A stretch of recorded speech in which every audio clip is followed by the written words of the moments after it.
और भगवती की उपासना से सब कुछ प्राप्त हो जाता है। संसार में ऐसी कोई वस्तु नहीं, ऐसा कोई सुख नहीं, ऐसा कोई वैभव नहीं जो मां भगवती की उपासना और आराधना से प्राप्त ना हो। महाराज,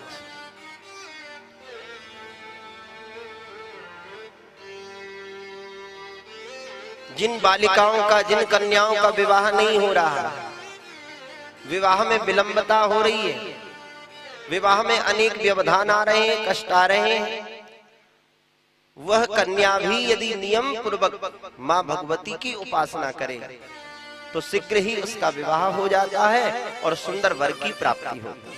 ये मां भगवती की कृपा है।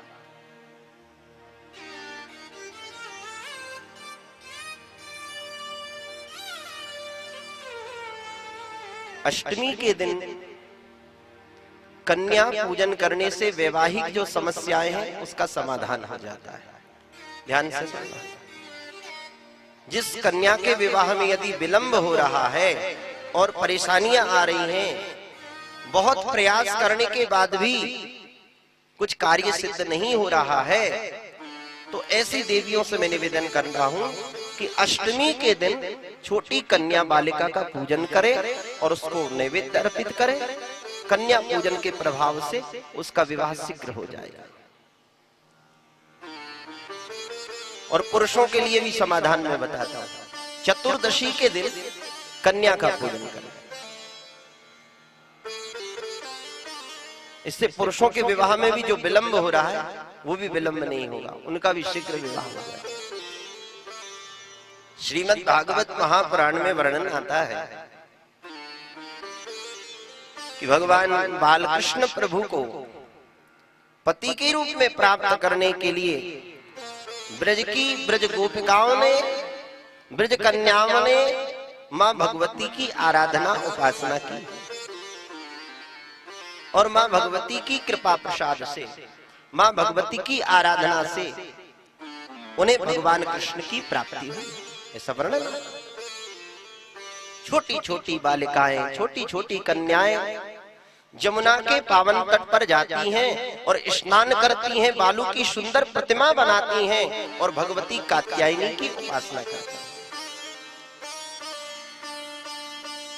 श्रीधाम वृंदावन में आप कभी जाएं, कभी जाने का सद्भाग्य प्राप्त हो, तो वहां पर एक मां भगवती का सिद्ध पीठ है, कात्यायनी मंदिर।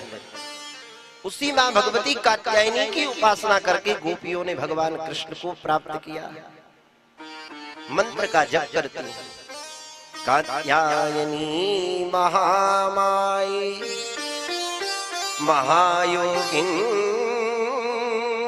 महायोगिन्यधीश्वरी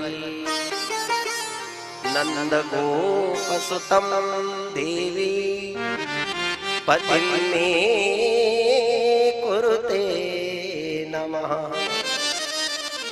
हे मां भगवती, हे जगदम्बा, आप ऐसा आशीर्वाद दें, ऐसी कृपा करें कि हमें पति के रूप में स्वयं बालकृष्ण प्रभु प्राप्त हो जाए। केवल ब्रज गोपिकाओं की ही बात नहीं है, रामचरितमानस में भी आप दर्शन करेंगे। भगवान श्री राम को प्राप्त करने के लिए पुष्प वाटिका प्रसंग में वर्णन आता है। किशोरी जानकी जी जब पुष्प वाटिका में प्रवेश करती हैं तो उस वाटिका में भगवती गौरी माता का पूजन करती हैं, उनसे प्रार्थना करती हैं।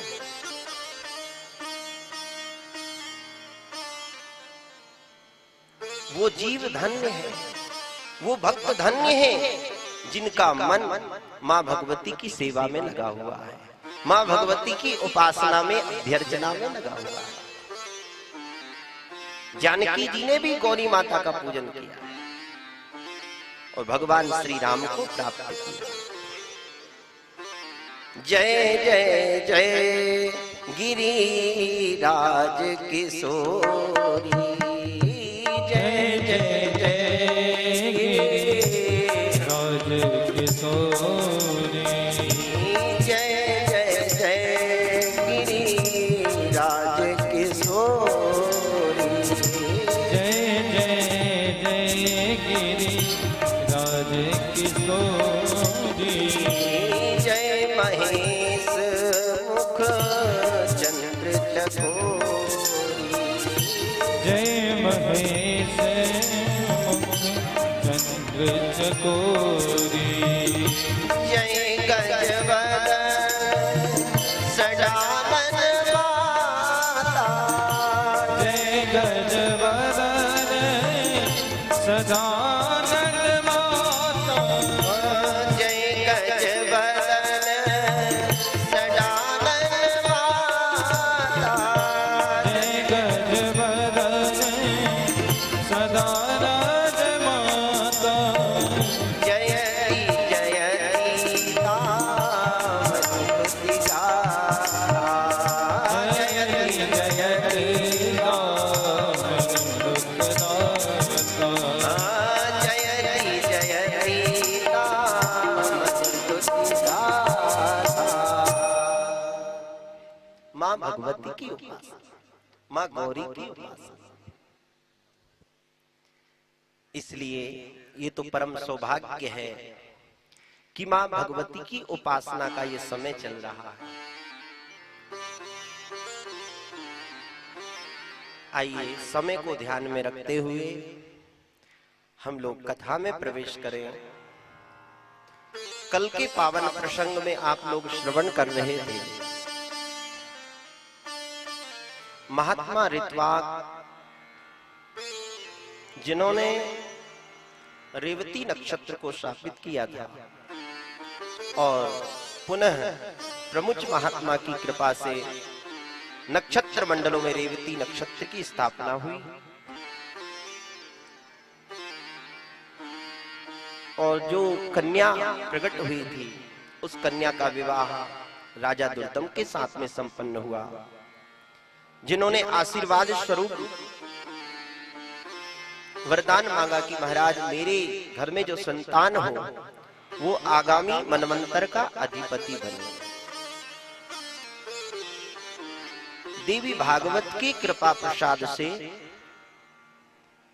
राजा दुर्दम के यहाँ पुत्र का जन्म हुआ जो आगामी मनवंतर का अधिपति बना। कथा की महिमा को आपने श्रवण किया। कथा किस विधि से श्रवण करना चाहिए, कैसे श्रवण करना चाहिए, यह भी विस्तार पूर्वक आप लोगों ने श्रवण किया। आइए श्रीमद् भागवत, श्रीमद् देवी भागवत महापुराण के प्रथम स्कंद के प्रथम अध्याय में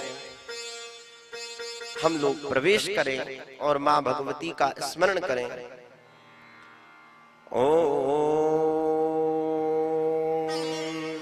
सर्वचैतन्य रूपां माद्यां विद्यां च धीमहि बुद्धिं या नः प्रचोदयात्।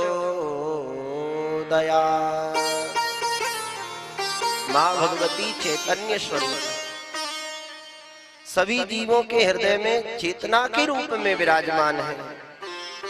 ऐसी विद्या की अधिष्ठात्री देवी वाग देवी सरस्वती मां भगवती हमारी वाणी को कृतार्थ करें, ऐसी शक्ति प्रदान करें, ऐसी बुद्धि प्रदान करें कि हम इस कथा को सुन पाएं और इस कथा को कह पाएं। सौनक जी ने यहाँ पर सूत जी से प्रश्न किया है कि हे सूत जी महाराज, आप धन्य हैं। धन्य इसलिए हैं कि आपने अष्टादश पुराणों का अध्ययन किया। भगवान वेदव्यास जी की कृपा पात्र आप शिष्य हैं। अनेकों पुराणों का आपने श्रवण किया, अध्ययन किया।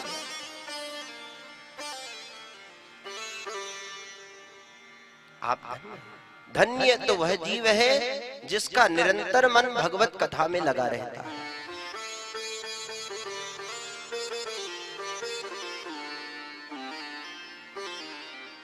बुद्धि बड़ी चतुराई बड़ी और सुंदरता तन में प्रगटी है। नाम बड़ो धन दाम बड़ो यश कीर्ति जग में प्रगटी है।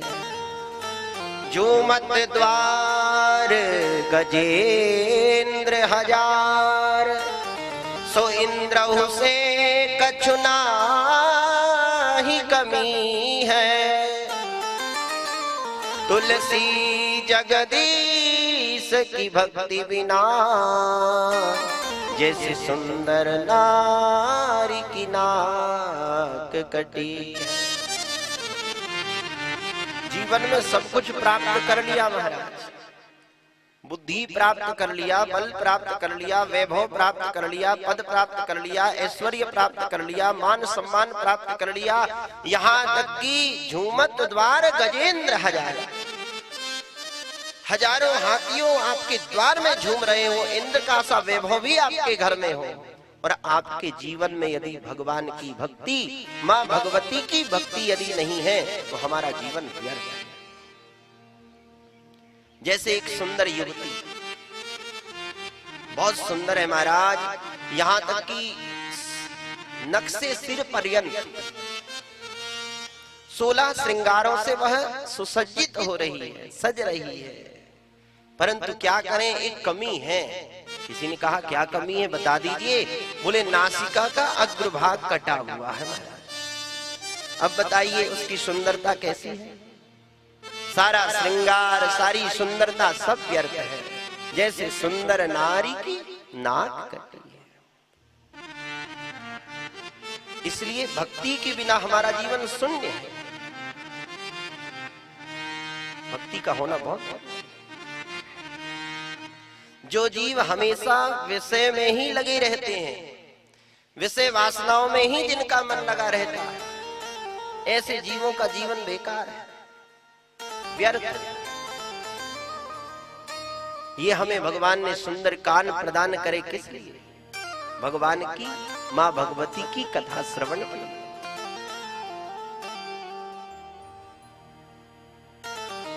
इस कथामृत का इन कर्णपुटों से महाराज श्रवण करें, इस अमृत का पान करें, संसार की वस्तु, संसार के भोग्य वस्तु मुख से ग्रहण की जाए। भोजन करते हम मुख से करते हैं, जलपान करते मुख से करते हैं, संसार के जितने भी खाद्य पदार्थ सब मुख से सेवन करते हैं, परंतु भगवान की कथामृत का पान मुख से नहीं, ये कर्णपुटों से पिया जाता है। कब तक पिए महाराज? किसी ने कहा इसके पहले और भी कथा हमने सुनी, कई लोगों के मन में यह भी भाव उत्पन्न होता है कि कब तक इस कथा का पान करें। बोले जब तक हमारा मोक्ष ना हो जावे, जब तक हमारा कल्याण ना हो जावे, तब तक निरंतर इस कथा अमृत का रसपान करते रहे। सदा सेव्यम देवी भागवतम,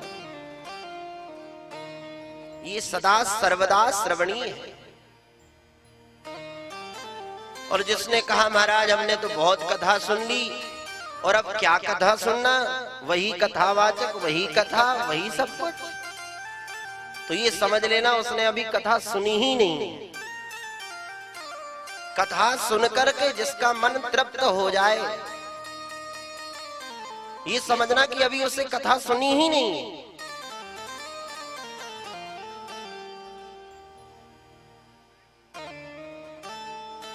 गोस्वामी जी मानस में वर्णन करते हैं इन कर्णपुटों को हम कैसे बनाएं, समुद्र की तरह। जैसे आपने समुद्र को देखा होगा, कितनी नदियां आकर के उस समुद्र में समाहित हो जाती हैं, मिल जाती हैं, परंतु समुद्र कभी तृप्त नहीं होता, कभी पूर्ण नहीं होता है। इसी प्रकार इन श्रवणेंद्रियों को हम समुद्र की तरह बनाएं, जिनके श्रवण समुद्र समाना